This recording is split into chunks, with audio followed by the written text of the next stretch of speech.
All right, it's 10 o'clock, and we'll call the meeting to order. Who is present? Mayor Droba is on phone. Okay, Mayor Droba? Can you see us, Alan? I can see you. Commissioner McBride? Okay, Councilor Kraus? all right, very good. The first item on the agenda is to approve the agenda. CFOB. Do we have a motion? Oh. McBride? Okay, thank you, Commissioner. Do we have a second? Second. All right, we have a second. Any discussion, additions, corrections? All those in favor say aye. Aye. Do you have any opposed? Any recused? The next item is the minutes from November 23rd. Do we have any additions or corrections? I'll entertain a motion to approve. Move. All right. Okay. We have a motion to approve. Do we have a second? Second. All right. We have a second from Commissioner Pavlick. Any opposition? Any opposed? Or any recused? Very good. The next item is the Treasurer's Report and Bill Pay Authorization. Commissioner McBride. Thank you, Mr. Chair. Cold weather testing first, will do. We had a $22,000 transfer to cold weather testing from JLR account. If you turn your page, first one is rather large ticket item, but it's from Jackson Electric, $15,466.22, and Director will talk about that in a second. Then we have the one that's been added, came in late, which is the Merck natural gas bill for $716. And then if you turn over to that, I think about page 3, we total it all up. I believe I got a total of $24,270.84, and the Secretary Treasurer would move to pay those bills. Do we have Treasurer McBride? Any comments? I trust them all. Second. Yeah. I would just ask, Mr. Chair, if I could, the Director just to comment on the door, please. Yeah, and thanks, Treasurer McBride. Chairman Rasmussen, you'll note we have an expense under Jackson Electric for $15,446.22. That's aside from his plowing and shop hours. That includes a new door that we had to install on the original coal box to accommodate, and I'll touch on that in my director's report, to accommodate a test customer. And it was a $10,000 bill for the larger door and the installation. So that's accounts for a big portion of that expense. But it's operational, and I'll touch on it later in my report. Thank you. All right. Any other discussion? Questions? The door was included in that. Yeah. Yeah, the door was included in the bill. All right. Anyone recused? All right. The Treasurer's report. Mr. Chair, Continue. I would ask that we vote that rather than just consent. I didn't hear you. I would ask that we have a vote on that rather than just a consent. Would you call for the vote on yes or no? All right.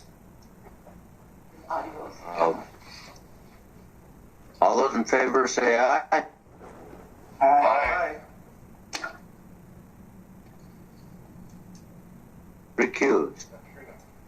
Thank you. Passes. Okay, Mr. Chair, the KEDA bills for month of December, as of the 22nd of December, we have bills of $21,165.58. All bills look normal. Monthly charges, again, salaries come in, so nothing outstanding. I would move taking the key to bills. Any questions or discussion? If I could, Mr. Chair? I just want to point out one item here, and again, due to COVID, our expenses have been a little, well, the whole, it's been affected even operationally here, but if you would go to page 4 under profit and loss, January through November 2020, just compared to last year, you'll note under income, we did receive CARES grant administration funds of $38,500, and I would just note that as you see the significant, not significant, but notable increase in our income, and our overall expenses were down as well. So from a profit loss perspective, we came out pretty well in the end of that CARES administration, and again, kudos to Joanne for the work on that, but I think that worked out well for all parties. So. Any other comment? All those in favor? Aye. Aye. Opposed? Recused. We'll move on. HDC update and the CARES relief grant. Joanne? So we finished up with the CARES grant stuff, and now we have additional funding coming. And the county is going to meet January 5th, and they're going to designate a committee for the COVID-19 business relief payments. So some businesses will automatically receive those payments. The eligibility is if they're located in Minnesota, they were required to close or reduce service under the last executive order. They have over 10,000 in taxable sales in 2019, and then filed sales tax returns in 19 and 20. And then they've had a 30% drop in year-over-year taxable sales, April through September. So if they have 1 to 20 employees, they'll receive $15,000. And then it goes up to 300 or more employees would get $45,000. So those will be automatically sent to the businesses through the Department of Revenue.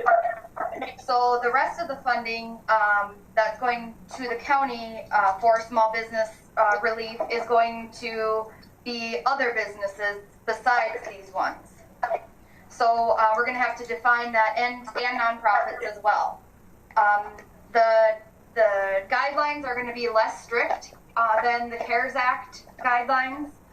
And this can be for working capital and things like that, which wasn't allowed in the CARES Act stuff.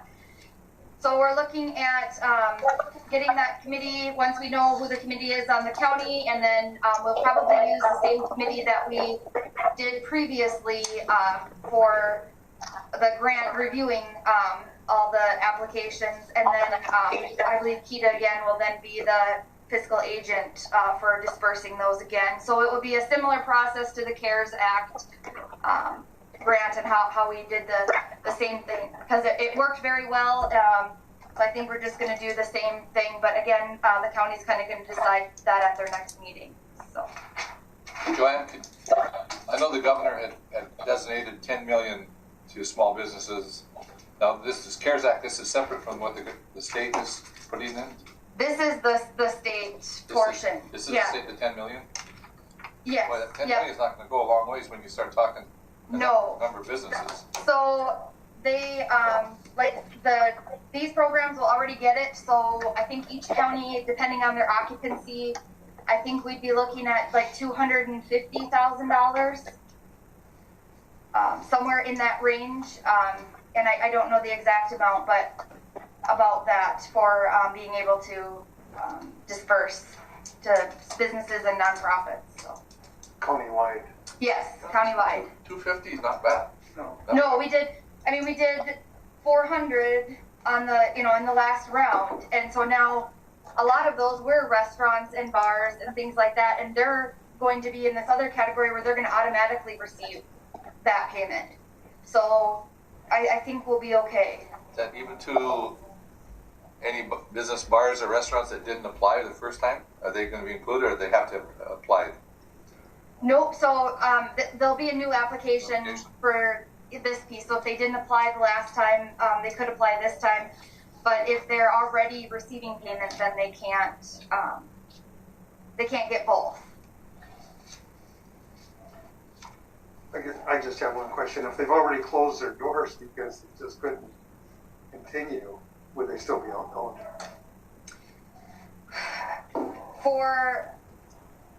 I don't know if they would I think they might automatically get it. I'm not sure. But I think that would be something that in the grant application, I think it's basically for working capitals to keep things going. So if they closed, I would probably say that they probably wouldn't be eligible because you have to have a business in Koochiching County, and if you closed your business, if you're planning on reopening possibly, that might be a different story. Again, that's the committee and the review team is going to have to decide some of those things. 19th hole comes to mind. Sitting there empty. I think they were going to go either way. So, also, the ARDC has a revolving loan fund that is up to $75,000, 2.44% interest, and then North Star Electric Co-op, they also have a revolving loan fund that's available. So there are some additional resources out there for businesses needing funding. City of International Falls has their zero interest loan fund through the IFEDA for businesses within the city limits of the City of International Falls. I can't remember the exact numbers, but some of the payments are like $100 a month, and it's deferred until January 2022. Okay. Is there a dollar limit? What's that? Just established, right? Just established, yep. Okay. I think, and the mayor might be able to comment on what the dollar limit is. I don't have it in front of me. I can't remember what it was, but the long and the short of it is. I don't have it in front of me either. Okay, it's a zero interest loan program though. Okay. So I think the only hiccup that we were finding is trying to figure out how to guarantee it. Is if the business doesn't own if they own their building, then obviously they can guarantee it. If they don't own their building, it's difficult, but it would be for like $4,800, you'd have 4 years to pay it off. Interest rate, $100 a month. Okay. So Could we get? Could I get some information on that? yeah, yep, we can get that to you. Mr. Chair, just if I could too, just to dovetail, the good news is for a lot of the businesses affected, there are resources and there's additional resources coming. So I know it's been, especially over the holidays, difficult for a lot of these folks. But the good news is that there are resources, additional resources available out there in the form of both grants and loans. And we encourage everybody in the room and your constituencies to let people know that. And I would just also add that I sit on the ARDC Revolving Loan Fund committee, and a number of Cooch County businesses have applied or are in the process of applying for those funds as well. So it's coming, statewide, countywide, and then regionally through ARDC. Yes, and Paul has done a good job and Key Office has done a good job of informing people of those resources available through ARDC. So that's another helpful resource during this pandemic. Absolutely. And then there was just a current bill that was passed recently, so the EIDL, Economic Injury Disaster Loan, they're opening that back up, or it was given more additional funding, and I believe that they had stopped doing the advance. And I think they're going to open that advance back up again. And the advance was $1,000 per employee up to $10,000.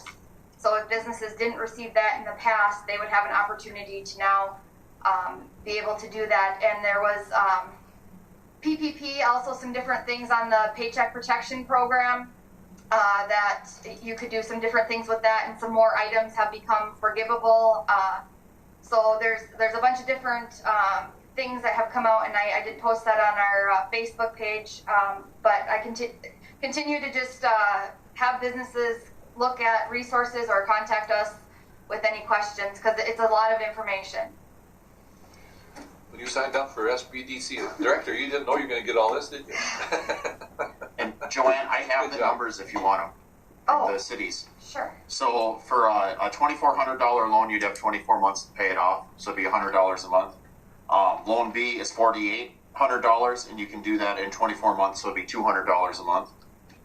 Loan C is $7,200. You'd have 48 months to pay that off at $150 a month. And loan D, the biggest loan we're going to do, is $9,600, and you'd have 48 months, and that's $200 a month. And I can't remember what the figure was, but it was a substantial amount of money that we put toward it. Okay. I believe it was $200,000. $200,000 we've got there. And then you have the application, or is it online, or? The application hasn't gone live yet, but we've identified all the businesses that would be available, and they'll be contacted. Okay. Or all the businesses that are eligible. Basically, you have to have a restaurant license, or fitness centers don't have to be licensed in the city of International Falls, but you'd have to have a restaurant license. Good. Okay. All right. Mr. Chair, if I may. Joe, so this are all of the businesses that have been closed, affected by the governor's orders, not businesses that continue to operate. Right. It's bars, restaurants, and fitness centers. So yeah, businesses that directly had to close as a result of that. Okay. The one thing I will say about this loan program is there's no strings attached. If you're a business owner and you take it and you want to go buy Christmas presents with it, that's up to you. I hate to say that, but we don't have any reporting guidelines. Like, we're not going to say, well, you need to spend it on this and make sure you report it for that. It's, if you need it to buy a new window, buy a new window.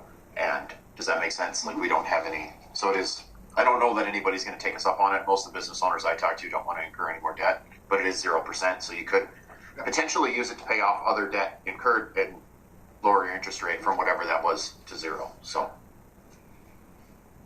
I just have a question too, Mr. Chair. Does this apply to people who are self-employed? I'm thinking of wine industry, for example, and things like that. Would it apply to? Yeah. So the new one that has come out, they could apply for the EIDL if they haven't in the past, for that, either the loan portion or the advance, and then the applications that we're going to come up with for working capital, they would be probably most likely, if they suffered, due to COVID, some type of loss, then they would be able to apply for those as well. All right. Thank you. And I just sent that PDF to you and Paul. I hope I have the right one for you, but I know I have it for Paul, so you can pass it along. Okay, perfect. Any other questions? All right, thank you. Thank you. Thanks, Joanne. Thank you, Joanne. All right, the next item is the director's report. Director Nevin. Well, Mr. Chair, I've never been accused of brevity, but you can see by the director's report, due to the holidays, and I took some time off. It's fairly brief, and that's okay. Just a couple things to touch on. The Little Fork Community Building Grant. Joanne and I assisted city administrator in Little Fork and their committee down there to apply for a preliminary small cities development grant to help with the renovation of their community center, and we've touched on that. It's actually the community center itself, the physical building, and then the lot next door, which will be open air space. But unfortunately, we did not make the initial cut. As I said here, there's 41 grant applications around the state. And we talked to Sonia. We'll continue to look at other grants or funding opportunities with the city of Little Fork to push them over the line, because it's a good project, and I think it's worthy of additional attention and effort. So, cold weather testing. We did have an additional program cancellation in the month of December, but the remainder of the season looks really strong, and I was encouraged because word of mouth, especially with one of our customers, additional groups jumped on board. But we have heard from other companies that just said, especially the overseas companies, the travel is restricted. And so thankfully our domestic folks have stepped forward. And as I mentioned earlier with the door, if you recall, the initial cold box, we had those great big sliding doors, and I think we had 13 feet clearance. But they were old, they were 19 years old, and they were problematic. So most of our customers now are passenger car and pickup folks. So we made a decision to go with just smaller doors in terms of energy efficiency. But this request by one of our former customers that came back to us, it's an 8-week program. And so that's, in terms of revenue, that's significant. And so we made the decision to go ahead and make the accommodation to give them a bigger door so they could get in. So I'm hoping that we could get them back annually, and an 8-week program will certainly go a long way to get us through the winter. So things look good in the cold weather realm right now. And just lastly, Minnesota Real Estate Journal had a virtual 2020 redevelopment summit, and I was part of a panel. Nancy Knorr of Minnesota Power contacted me. There was a number of regional folks, especially to the north, that were part of this panel about how COVID has affected individual communities and counties in different parts of the state. And so it was a good audience, a large audience. It was like a 4-hour session. We were hour one, but it was largely metro. So I was able to get in front of that audience and talk specifically about Cooch and what's happening up here. Sat on the board with Nancy for years. I mean, she's a sure cookie. Yeah, and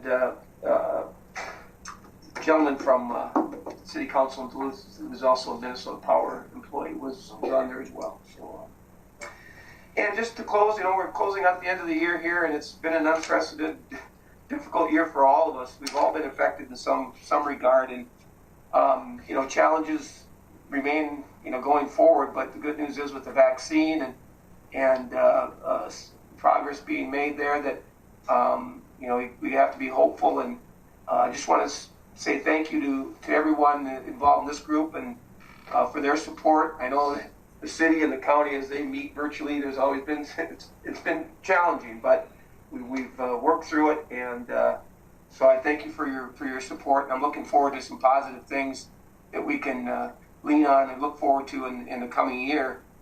And also, I just want to especially thank Commissioner McBride for his role as treasurer and his commitment to the KDA these years. So thank you, Commissioner McBride. Appreciate it.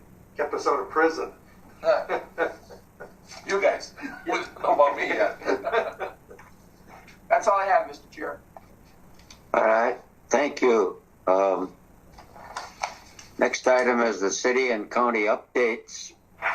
We'll begin with who I can see on this end. We'll begin with the representative from the Rainbow, the rural county ambassador, Mike Hanson. Well, thank you, Mr. Chair, and I want to tell you that I have been in contact with all the small cities throughout the county, and they're kind of, to no one's surprise, they're kind of just idling along right now, but they all seem very optimistic about 2021 and to finish some of the projects they've got. So they sent their season's greetings, and they want everybody a happy new year, and they also want to report that to a city there are no acts of terrorism or severe natural disasters. And that's my report, Mr. Chair, and I want to again thank you for your time and efforts. and they specifically mentioned the staff. They did a great job, and they know that they'll get the same service coming up in the next year. Thank you. Any questions of Mike? All right, we'll move across the table to Councillor Krause. I honestly don't have any updates. I might have to defer to the mayor. I think we kind of covered it in the small business. Not a whole lot going on right now. I'll defer to Harley. All right. So, Mayor? I would reiterate what Councilor Krause had said about the loan program that the IFEDA came up with. I think it is a great opportunity. I would also reiterate, as he had pointed out, there are businesses that are eligible, but a lot of these businesses are not looking to incur new debt, even if it is interest-free. But that is something that we put together, trying to help in any way we can for our business community that's struggling right now. In addition to that, I'm happy to report that the Highway 53 Cobblestone project has put in their building permit application. They are, it's getting reviewed right now with the city. That's a very good sign. They are looking for tax abatement from both the city and the county on the project. However, having that full plan at the city now to be reviewed is a huge step forward to getting this project done. I just see a lot of optimism for 2021 with Highway 53 being redone, the Holiday gas station that's going to be on 53, and this new hotel coming on 53. Everything is looking really good moving forward. I'm very happy to get out of 2020 and go into 2021. And I want to give a special thank you for all of the hard work to Commissioner McBride for serving the county, serving on this board and the airport. It's a huge dedication to the community serving an elected role, and I want to give a sincere thank you to him for his service to the National Falls County. Thank you. Thank you, Mayor. We'll move on down to Commissioner Pavlick. Well, thank you, Mr. Chairman. I don't have a lot to add. We pretty much covered the county and the positions there and the things that are going on. Maybe I'll touch regionally. Arrowhead Regional Corrections comes to mind. The Arrowhead Regional Development Commission comes to mind. Andy Hubley. They're all working hard throughout the Arrowhead region here, which includes our county, and have done a great job, trying to keep things rolling here. And Mr. Nevenin works with them extensively. Not so much corrections. Corrections I have to touch on.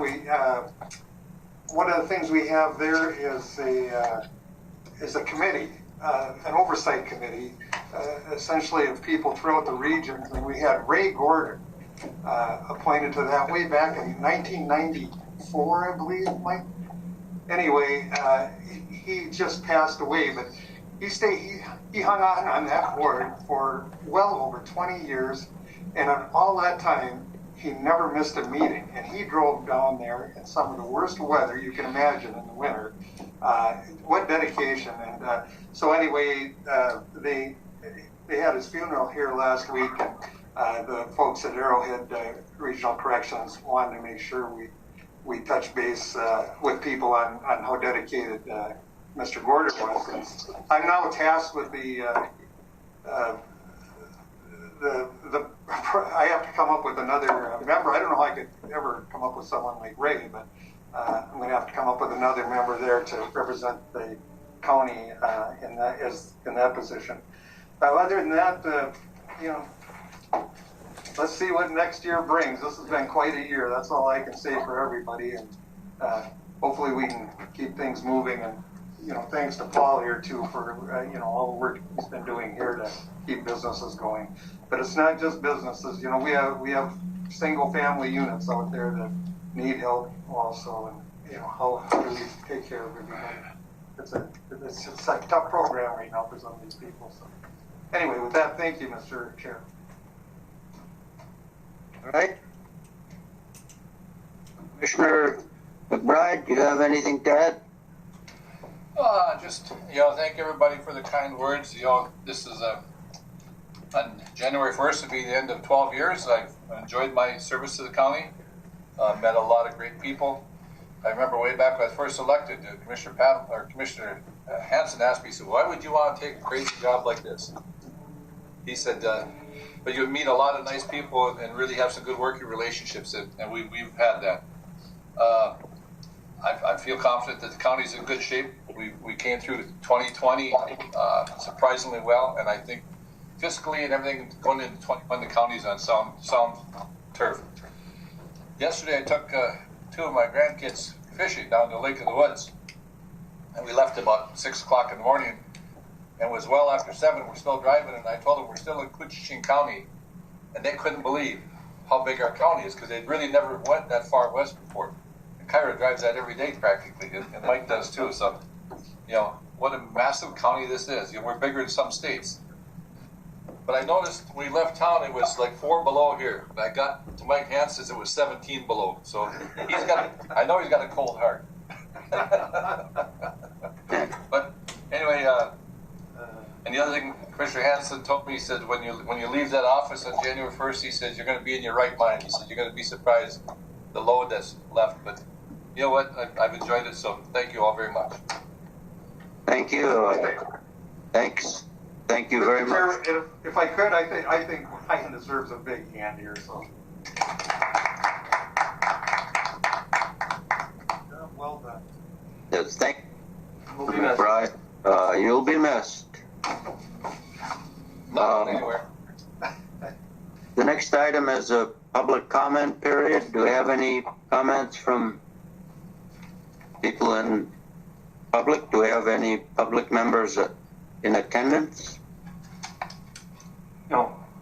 All right. We'll move on and set the next meeting date, which will be January. 2021. Yep.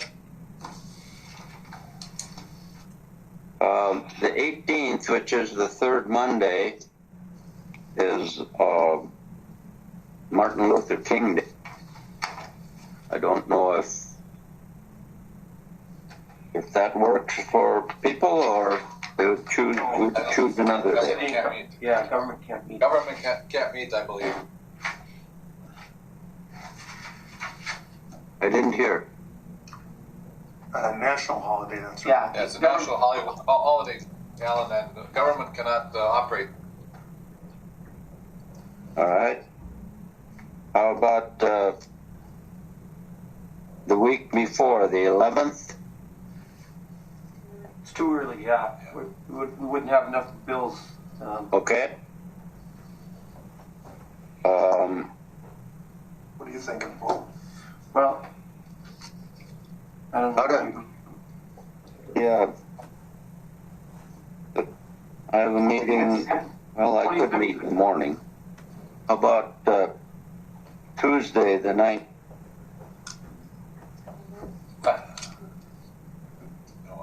I don't know what the county board schedule is. So. Yeah, that would be hard. 25th, what day is that? 25th on a Monday. Would that work for everybody? That would work best for me. I know that. 25th, Alan? 25th, Wade and I have ARDC reviews. Oh, Oh, that's right.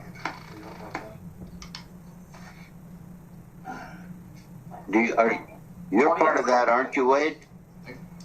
Yeah. Yeah. So, how about the 26th? 20th or Airport's 26th? going to be right in there, too. yeah, airport's 27th, I think. I didn't. What did you say, Paul? They meet on the 2nd and 4th. 2nd and 4th. But yeah. they're going to meet, I know they're going to meet on the 3rd for an organizational, so I don't know what they're doing the rest of the Yeah, we're looking at the 20th or the 26th might be county board, so 20th would be the best. 20th, a Wednesday. I have 2 meetings that day, but you can still meet without me. I won't be here either. Just get started. And you won't have a treasurer in that meeting. Oh, you need him to do the treasurer. Right. Tell you want somebody elected. Because then you have election officer in that meeting, right? February. Oh, that's in February? Yep. So the board chair will have to do financials for January. I think we might have to call Brian in for further service. What is it, 27th? 27th, that's airport commission. It's tricky. Can't have them both the same day, huh? Well, maybe the 19th if the county doesn't meet that day. First and County schedule now is the second and fourth Tuesdays. yeah, so that would But be. this year they're gonna meet the third because of the need organizational. So I don't know if they're gonna do the first Tuesday, second Tuesday, and fourth. I don't have a schedule. The 19th is the third The Tuesday. third Tuesday, because So we that- have a city I council think meeting that you're day. right. So, Okay. which would be after the third Monday, but we can't meet on. Mr. Chair, how about the 19th is Tuesday? 19th at 10. Yeah, that works. All right. Tentatively, well, it's always tentative. What? It's always tentative, but let's pencil it. Start the year off at the 19th, 10 o'clock. All right.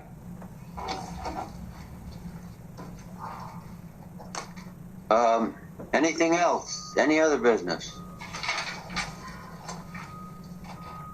Well, I'm going to wish you a happy new year. And once again, thank you, Commissioner McBride.